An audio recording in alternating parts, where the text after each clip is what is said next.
egy helyi nyíregyházi vállalkozás, egy kis garázscégből alakult ki. Ejtőernyős és szárnyas ruhák tesztelésével, fejlesztésével, gyártásával és értékesítésével foglalkozik, ahol ejtőernyőzés van a világban, oda mindenhol gyártunk ejtőernyős ruhákat, szárnyas ruhákat, partnereink vannak különböző hadseregeknél, és olyan különleges egységeknek is fejlesztünk ruhákat, mint a NATO török különleges egységei, ahol nagy magasságokból taktikai bevetésekre indulnak a katonák, ők is a mi ruháinkat használják.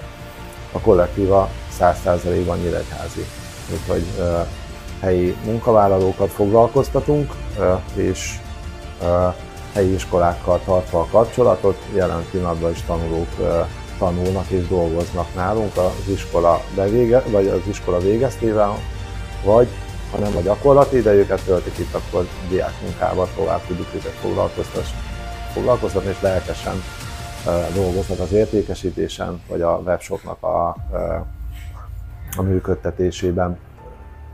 Elhatároztam, hogy nem kabátokat fogok tovább varni, hanem technikai ruhákat, elég gördeszkás ruhákat másolgattam, aztán sírruhákat, majd miután belekezdtem az ejtőernyőzésbe 28 évvel ezelőtt, saját magamnak elkezdtem ejtőernyős ruhákat is varni.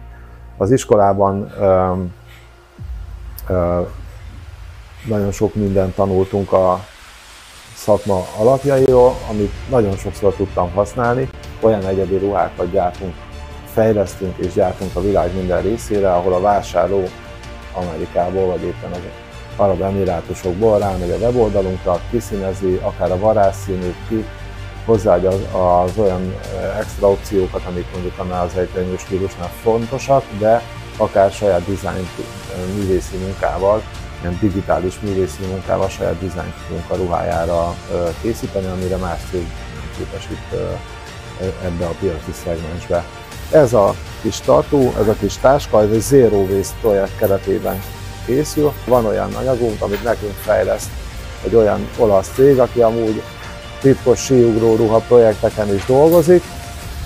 NATO különleges egységének fejlesztettük, az a különlegessége, hogy katonai felhasználásra készül, akár 10 000 méteres magasságban, ami már nagy magasságnak számít, tehát gyakorlatilag ott a utasszállítók közlekednek 10 000 méteren, vagy az ellenséges vonalak mögé berepülő ejtőernyősök ugranak ott ki, hogy a légvédelemmel tudja lelőni őket. Amilyen dizájn azon megjelenik, azt pedig a grafikusaink csinálják, sőt, ezek a grafikusok az egyedi mintákat, a sportcsapatoknak való egyedi nyomtatásokat is itt csinálják. Tehát nálunk minden ruha, ami elkészül, arról digitális lábnyom készül. Ez a lézergép, ez azt tudja, hogy egy kamerával beszkenneli a egyedi dizájnolású sportfelsőknek a nyomtatott széleit, és a lézerfejek úgy vágják ki, amit beszkennel, és belépője formákat csinálunk, ami mint a repülőgép szárnya. Ezek kerülnek bele ide, csak mondjuk ez a másik karja, és belülre, és ez adja meg a belépője olyan formáját.